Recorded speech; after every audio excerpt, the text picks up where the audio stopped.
Hello and hi. Welcome to this video on a topic called APQP. It stands for Advanced Product Quality Planning.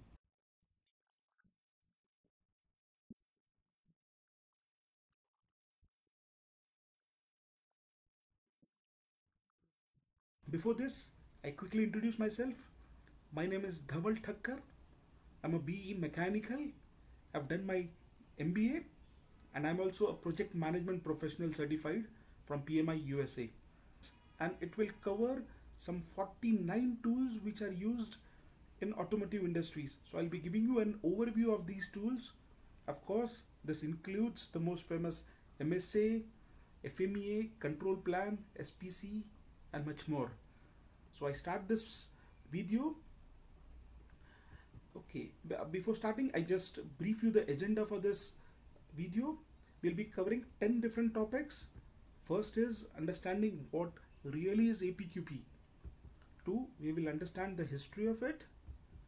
We'll understand the objective, why APQP is there, when is APQP used, how it's related with risk management, how it is related with IATF. IATF is International Automotive Task Force. We'll see the concept of PDCA. We'll see the concept of quality planning. Then we'll see the new product development process. And then we will be giving you an introduction of the 5 major processes and the 49 tools which are used in APQP.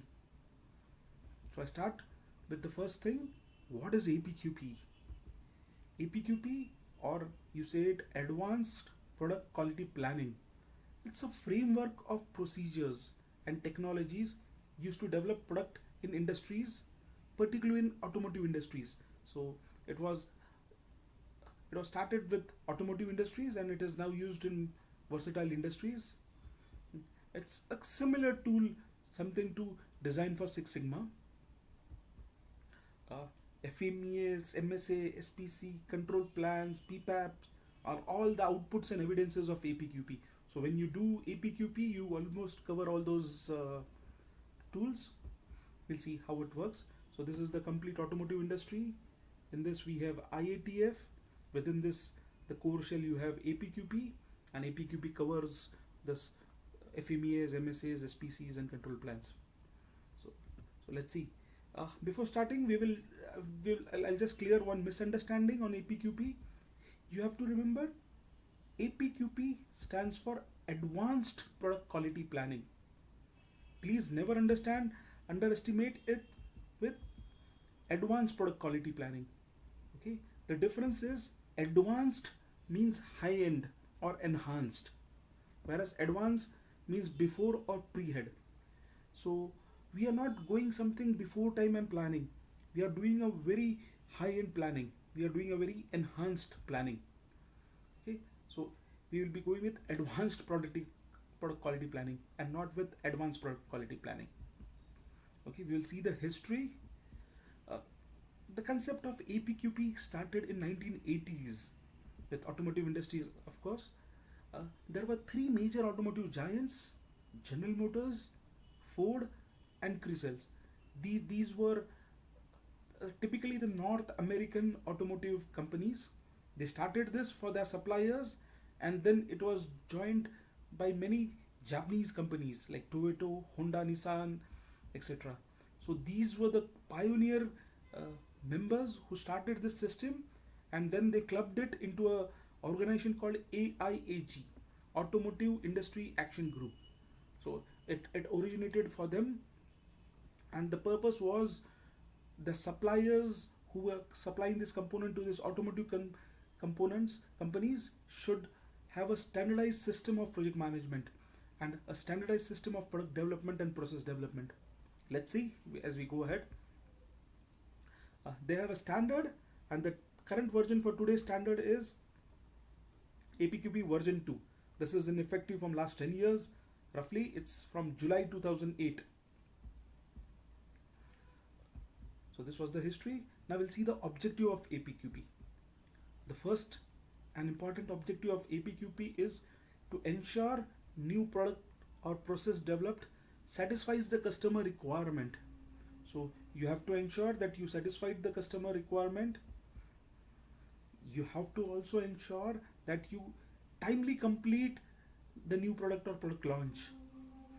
So it's like a project management where time is one of the key criterias which has to be completed. And of course, you have to meet the product or process requirements with minimum or no quality problems. You have to effectively communicate and collaborate with all those who are involved in implementation this scheme. Uh, you improve design for manufacturing, design for assembly using APQP. We'll see when we use those tools. We minimize the risk related to quality during the pre-launch.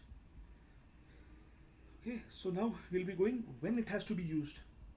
In simple words, it is generally used when you are developing new product introduction or new product development. We say NPI or NPD, new product introduction. We also use APQP at some cases when you are developing a new process, and we also use it when we want to manage the changes to existing product or processes. So these are the three applications when we generally use APQP. Let's see it further, how it is related with risk management. Let's see. APQP supports early identification of changes. We have intentional and incidental changes in our project. So it supports with early detection of those changes. Like we have a very interesting graph over here. This color indicates the cost of development of the product, and this is the failure mode. So you have a failure mode. uh, in general practice, if you identify the problem, uh, and you go on correcting, the time required is huge. But in case of APQP, your failure mode discovery is much more faster. So if you can see on the left, you have a failure mode criteria, whereas the mode where you discover there is a failure, it's a little far away. So there is a huge time lag. But then in APQP, you go on planning, you go on monitoring the complete process of your complete development. So any issues or any changes are easily detected, and you really avoid the timing between detecting the failure and the cause of the failure. Okay, so it provides multiple options to mitigate the risk as it is found very earlier, rather than waiting and understanding on the last moment that there is a problem. So this is with APQP and risk management. The next is APQP and IATF. You might be aware, IATF is International Automotive Task Force. It has 5 core tools. So APQP is basically one of the core tool used in IATF. The first core tool is APQP, of course. PPAP, the production part approval process, it's also a core tool. FMEA, failure mode effect and analysis. We'll be seeing these terms as we go earlier. Like if you are not from an automotive domain, not to worry, all those tools will be elaborated in the coming topics.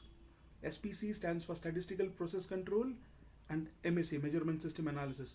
So these are the core tools, and the most beautiful thing of this presentation is we'll be covering all those core tools, as all those core tools are somewhere used in APQP. So we'll be getting a complete overview what these core tools are, how automotive industry works, and everything. So this is just an introduction, like how APQP and IATF are closely related. IATF also defines the responsibilities. If you are a manufacturing organization, if you are a design organization, IATF has everything for you. So it has clearly defined your responsibilities. But for now, we go on the next important topic. We'll understand the concept of quality planning. Something interesting really. So what is quality planning? It's a method. It's a tool and technique to fulfill quality gaps. It defines the quality requirement. So you have to define it properly, what really you want. You define the customer requirements in depth. You define a quality matrix. We'll see this concept. It's a really beautiful concept. You define the product quality goals. You define quality planning approach, how we will be going it, how we will be controlling it, how we will be improving it. You'll identify quality requirements, standards for the product and its deliverable and documents, how the project will be demonstrated, compliance and quality requirements and the standards.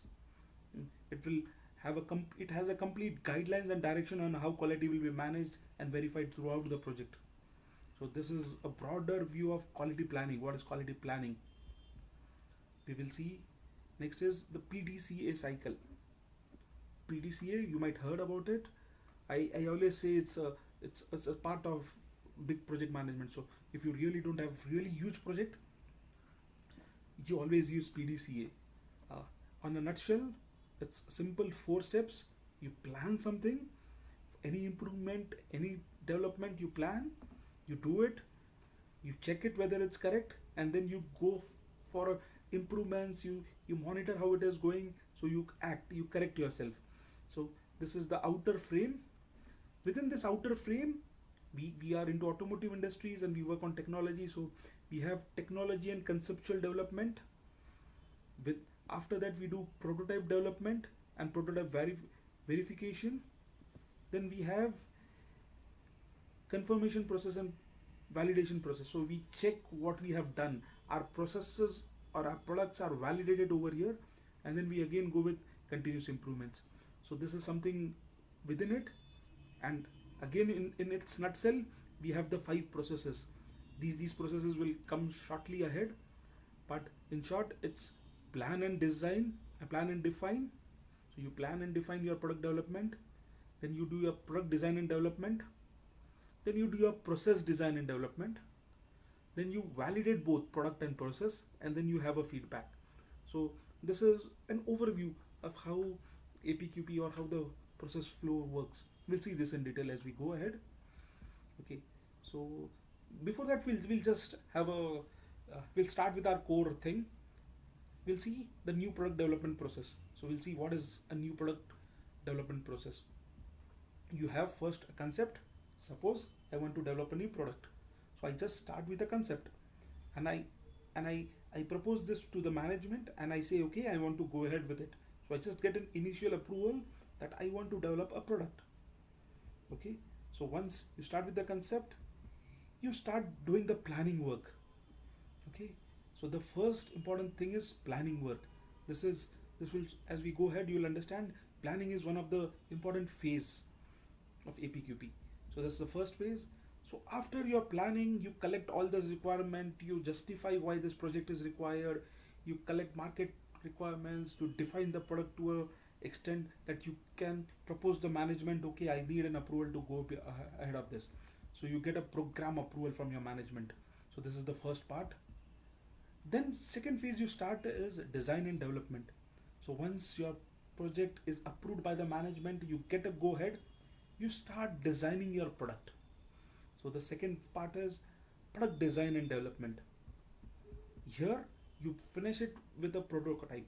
So you make a sample prototype and you say, okay, I have a product which is satisfying the customer requirement, or I have a product which can meet the specified requirements. So you define a product, but is product really sufficient? No, you also need to develop a process, because it's not a prototype that you are going to sell, you are going to sell mass productions. So the next important step is process design and development. So the third part is process design and development, and it only ends when you create the pilot lot. So you start with your processes and then process design and development, and then you end up with a pilot lot. After this, once your pilot lot is completed, you again have to validate whether I am capable of making mass scale productions, whether my product is able to manufacture to the required quantities, required time, required quality of the product, required cost of the product. So you have to validate your product in depth, validate your process to the mass scale production. So the next phase is validate product and process, and then you launch your product. So this is the 4 important steps, and the 5th is, as it goes to the production, the next step which goes in parallel is feedback, assessment and corrective actions. So you monitor your complete 4 processes and you have feedback and corrective actions. So this is a typical new product development process. In terms of time, I would say till your program is approved, you are called as plan and define program. Then there is a phase where your product design and development verification is completed. Then you have process design and development verification completed. Then you have product and process validation, and of course throughout all those processes you have feedback and corrective actions. So this is just an introduction on new product development process. We'll be seeing this in depth.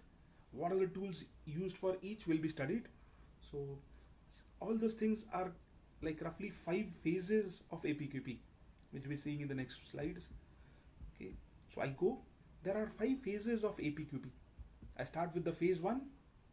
As we had seen it earlier, it's basically the plan and define. So you define what you need to do.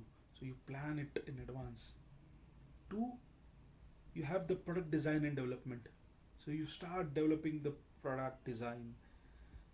Third is you do process design and development.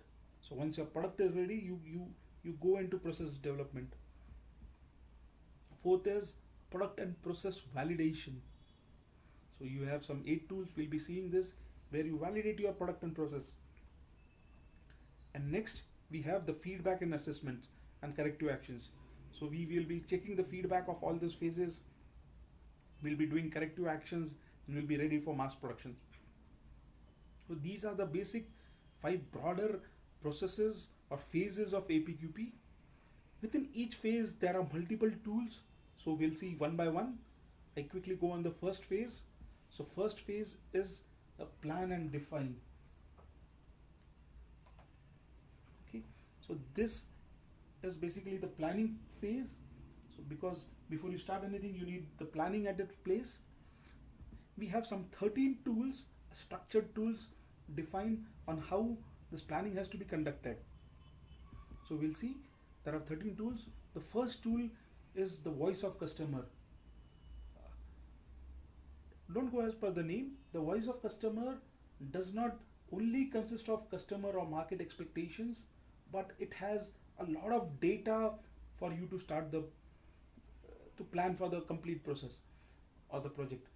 You have data related with complaints, information from your internal team, market history, warranty data, quality informations, team experience. So you study all those things and you define a document called voice of customers. The second thing is business plan and marketing strategy. So this is also one of the interesting tool which is used in the first phase of APQP. You really require this marketing strategies and business plan because it gives you a framework or it gives you a complete overview where and how you need to place your product. Do you have any cost constraint? Do you have any quality constraint? Do you have any time constraint? It's all defined in your business plan. The next thing we go is with product and benchmark data. It provides an input and you set up the benchmarking for your product. So how really you need to make your product?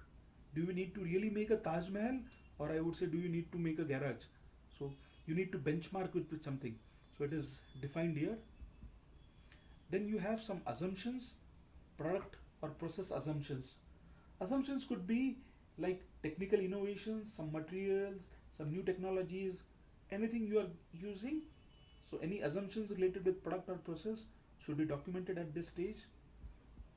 Then you do a preliminary product reliability study. This is again one of the important tool. I'll say reliability is the probability of succeeding a product.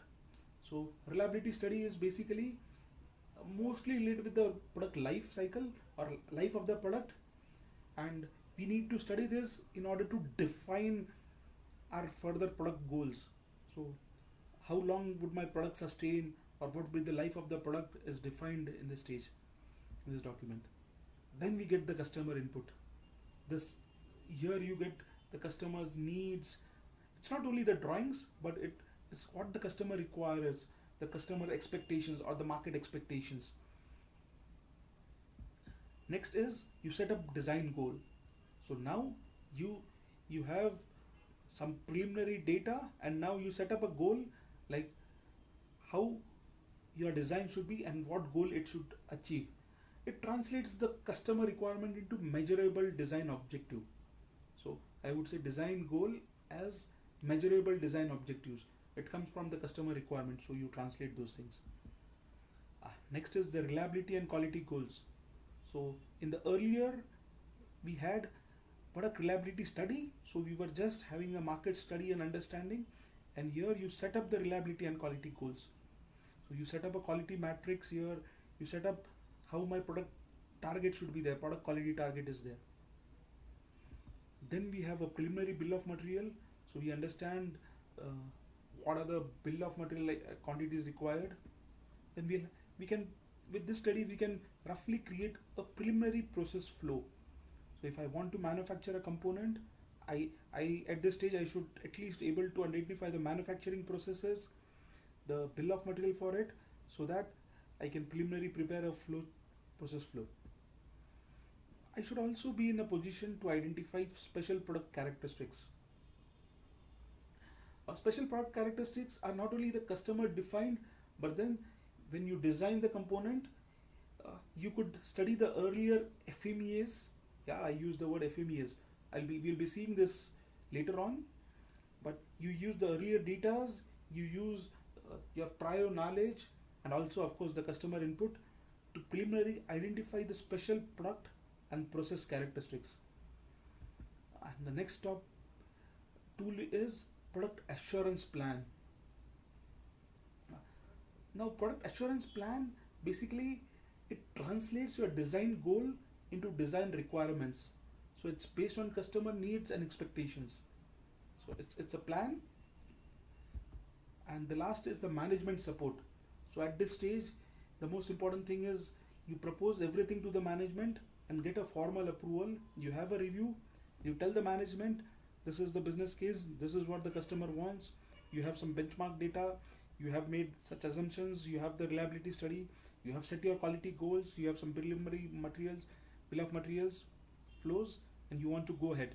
You also have a assurance plan where you will define how we'll be meeting the customer requirements. So based on this, you finish your planning phase and get an approval from the management. At this stage, if I go next, out of this 13 tools that we had just seen, the initial 6 tools are considered as an input. So voice of customer, business plan, these are all considered as an input for the planning, and the remaining 7 are an output of this first phase.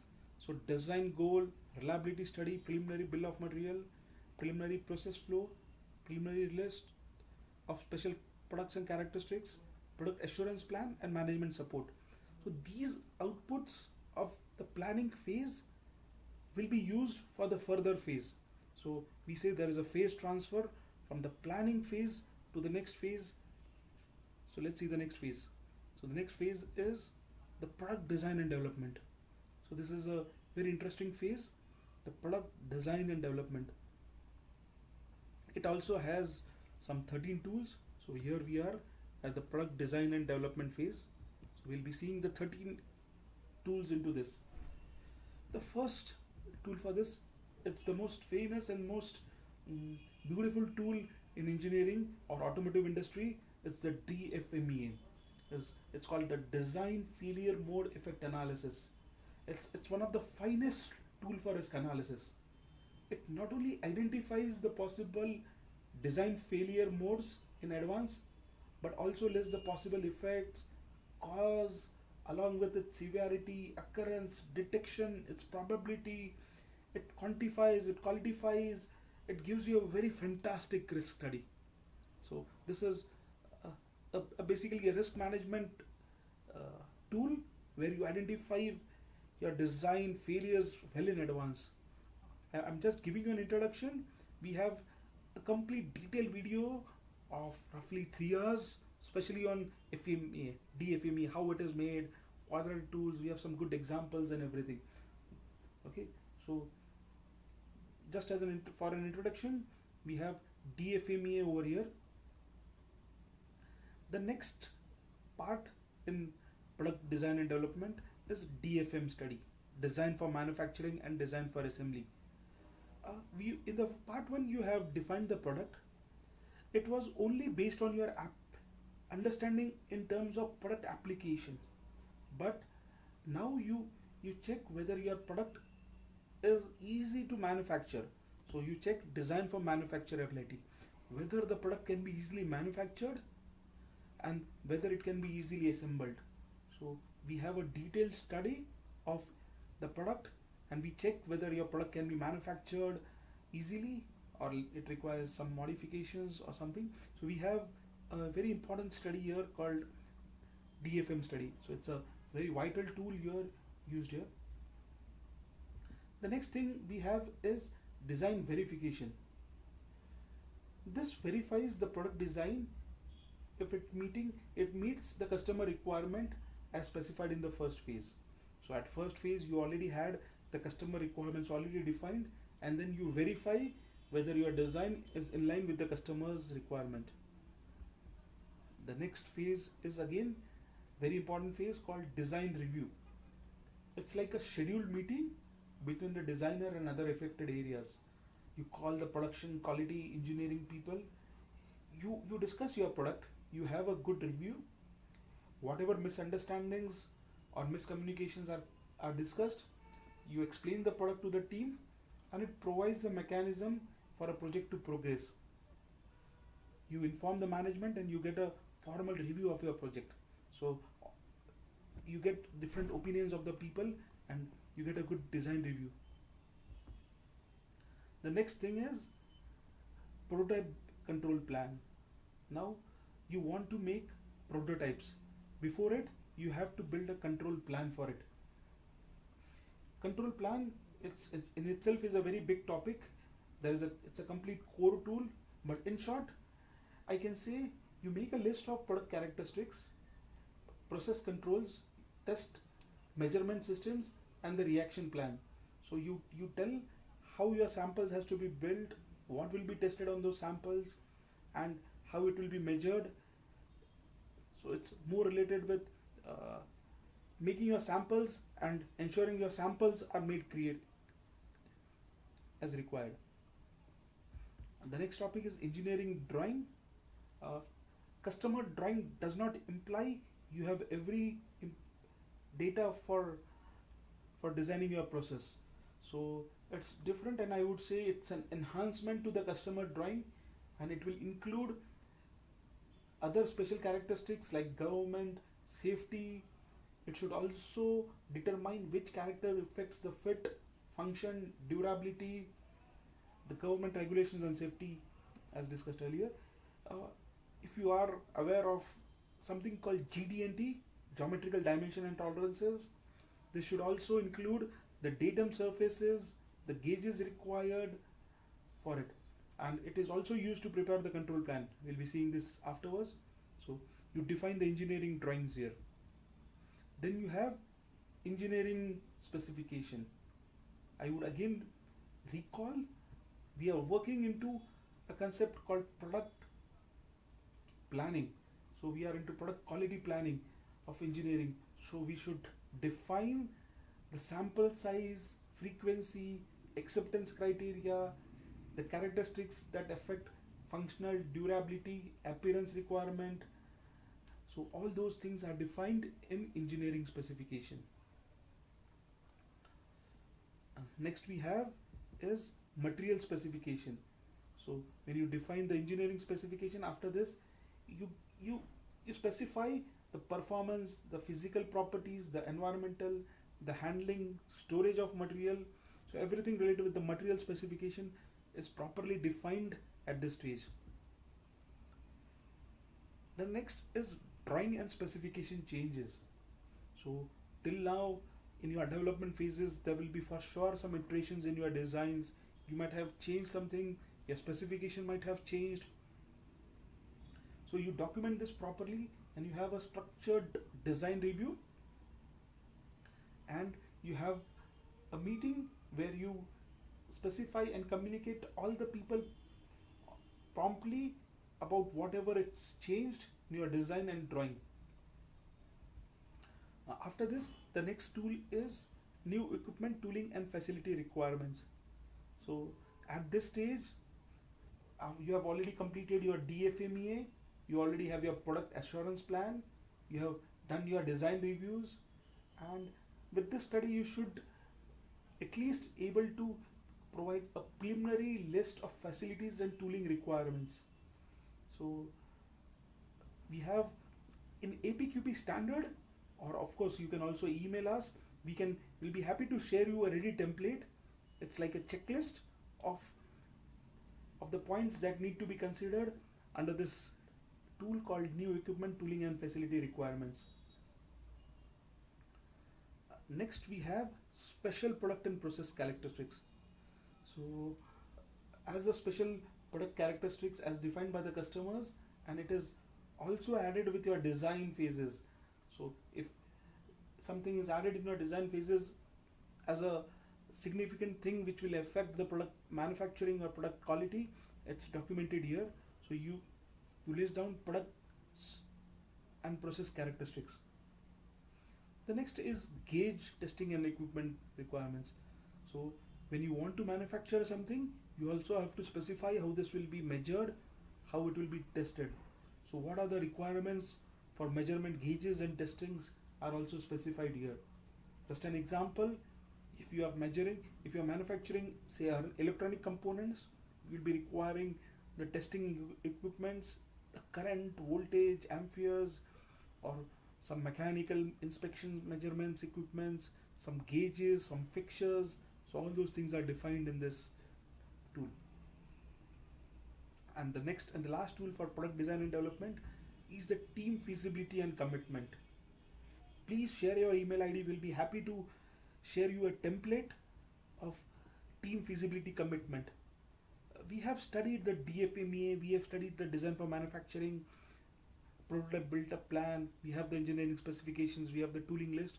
So now we can approach the management and say the management, yes, our team is committed, we have the capabilities to manufacture the product, and we get a team feasibility commitment, and we get a formal approval from the management to go ahead with process development.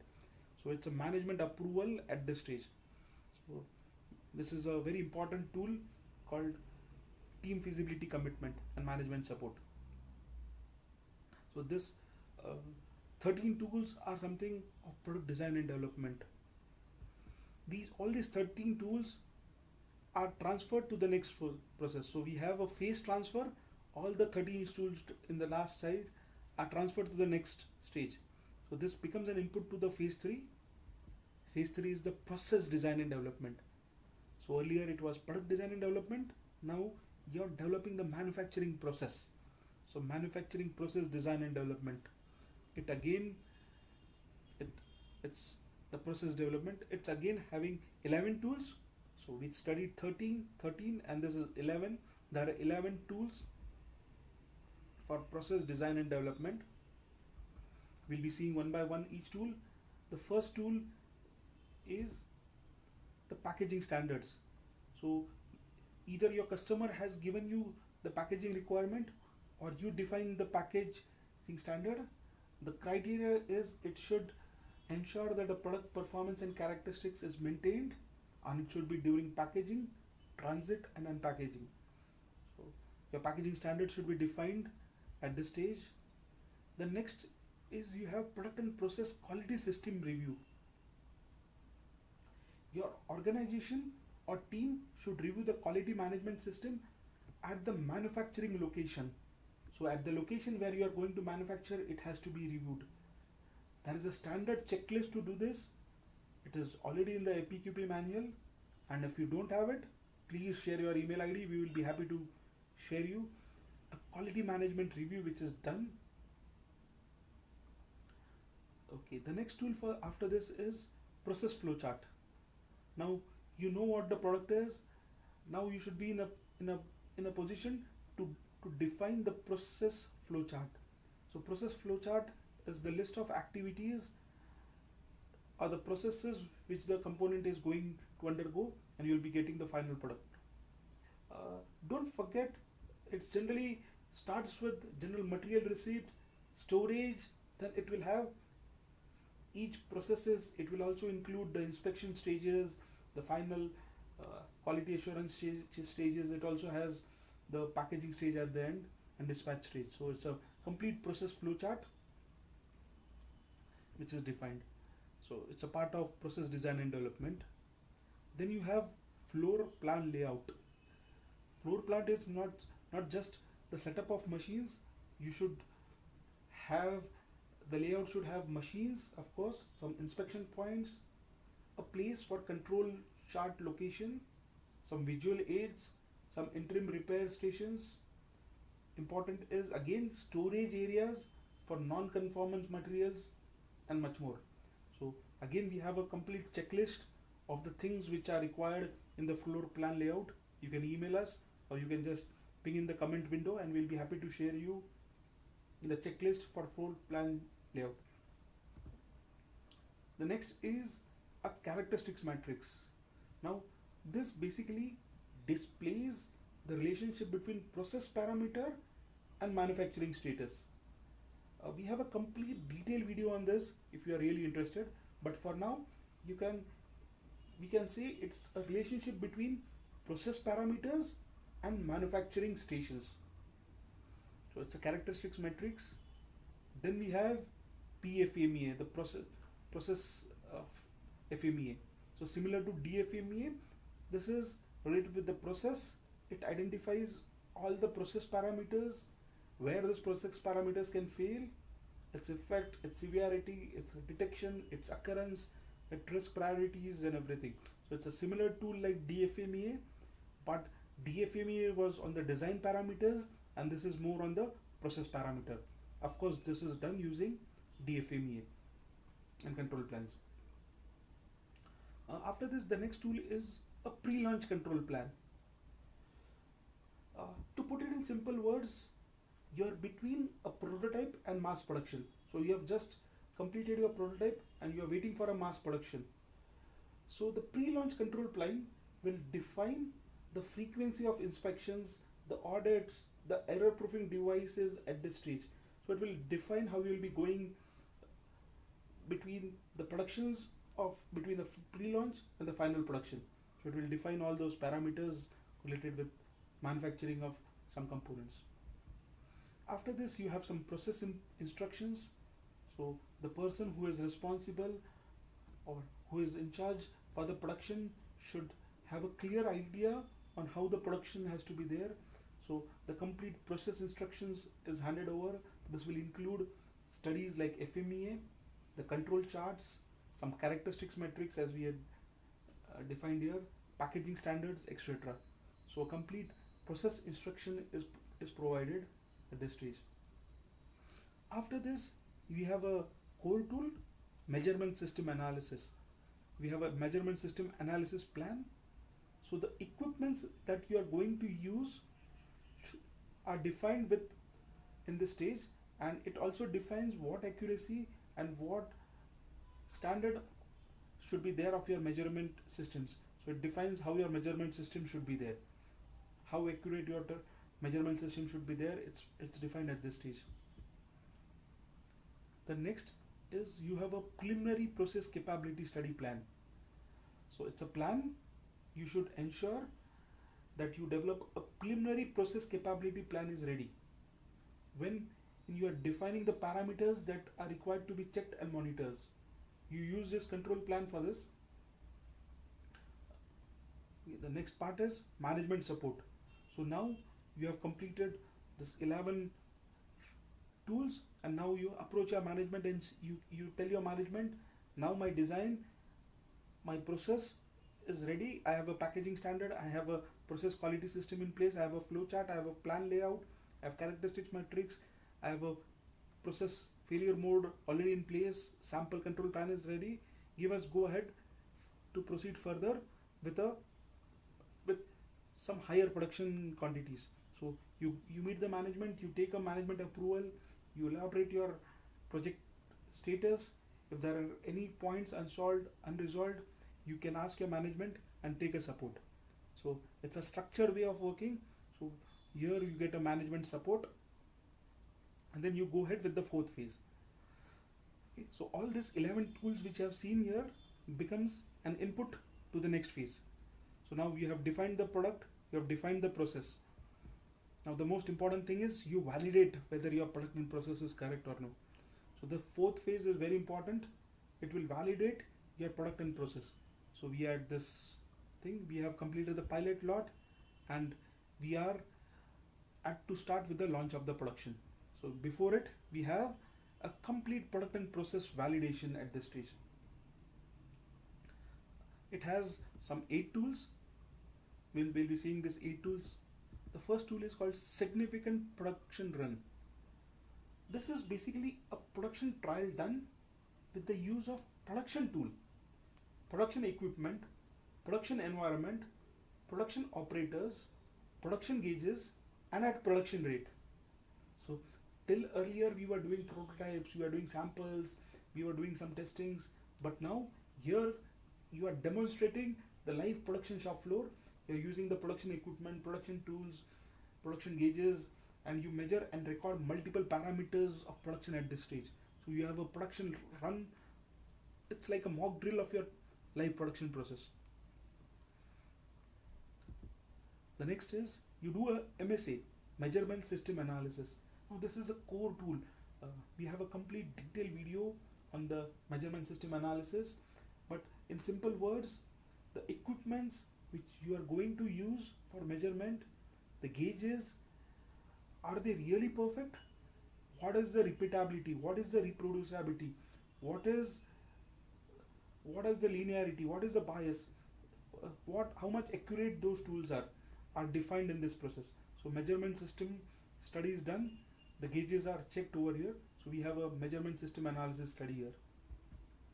The next is we have preliminary process capability studies.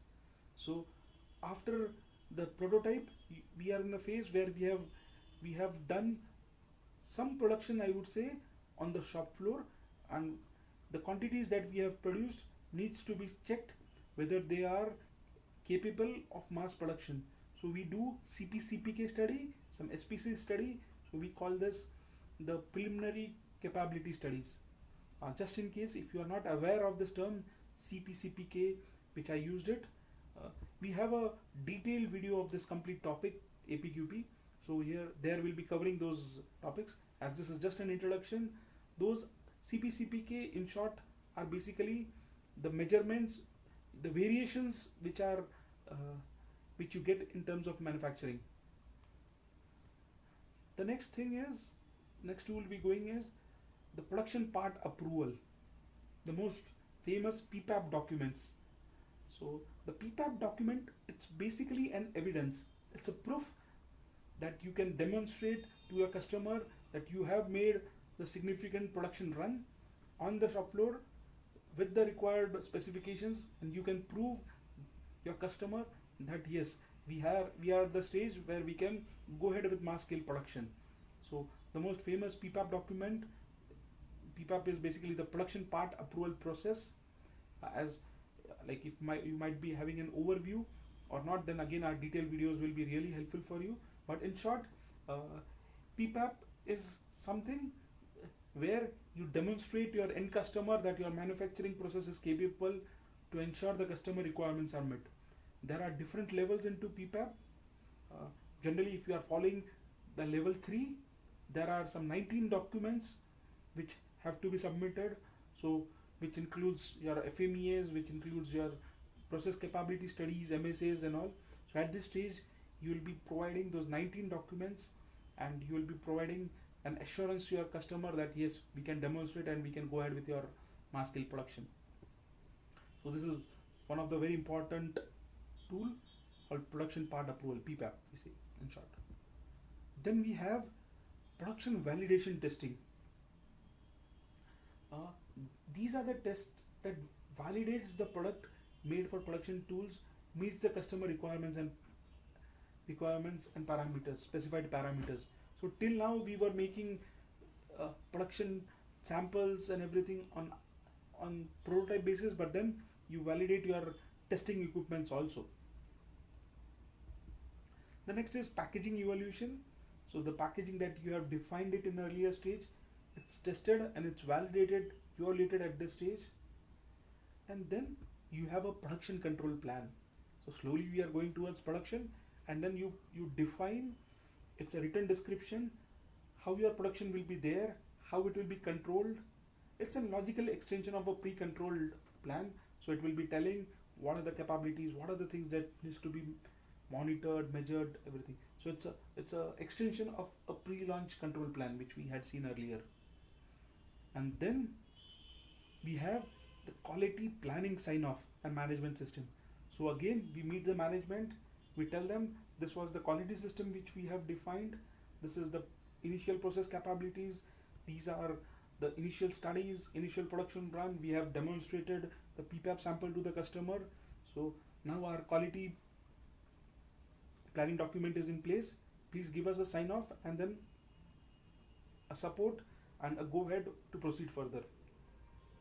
At this stage, most of the important documents still earlier like the control plan, FMEAs, MSAs are reviewed over here. So you get a management approval after this 8 processes of this product and process validations. So with this you complete the 8 important tools of product and process validations. These 8 tools becomes again an input for the last phase. So the last phase is feedback, assessment and corrective actions. So this is basically an ongoing part. So you start it as your planning starts, but it's like throughout your process. It's like a continual improvement program. Okay, it has 4 tools. The first important tool is reduced variations. Now you have mass scale production in place, and you try to measure the continuous production which is going on. There, of course, there will be some variations. There will be some CP/CPK data, and now your target is to reduce these variations to improve your production capabilities. We use tools like XBAR, CP/CPKs, some statistical studies, and we also start up using. We go on in the mode of continuous improvement. After this, the second tool we have is improved customer satisfaction. Now, till now, whatever product we were designed or we produced at the sample stage or at the manufacturing stage were as per customer requirement, and but these were only at uh, at the at our end. The product is yet to check the environment of the customer. It is still awaiting to be used for its application. So we continuously meet the customer, we understand the customer requirement, and now we look on a very broader domain to improve the customer satisfaction. We, along with the customer, become partners and we work in collaboration to improve the further production and quality plans. So it's a part of continuous improvement. The next thing which is developed is improved delivery and services. So now once you start delivering the product will go into the market, there will be some service requirements, there will be some spare part requirements, there will be some delivery requirements, the production might be requiring to enhance the quantity, there will be some delivery constraints. So all those things has to be met, and improved delivery and services need to be worked out. So this is one of the important tool. And the last tool here is effective use of lesson learned and best practices. So in this 5 phases of project management, we have there were many things which went right, which went wrong, there were many issues, we did FMEAs, all those things were updated. So all these documents, lesson learned, best practices has to be properly documented, and this becomes a platform and it supports for the further project. So all those things are documented and best practices becomes a part of the organization assets which are used for the further projects.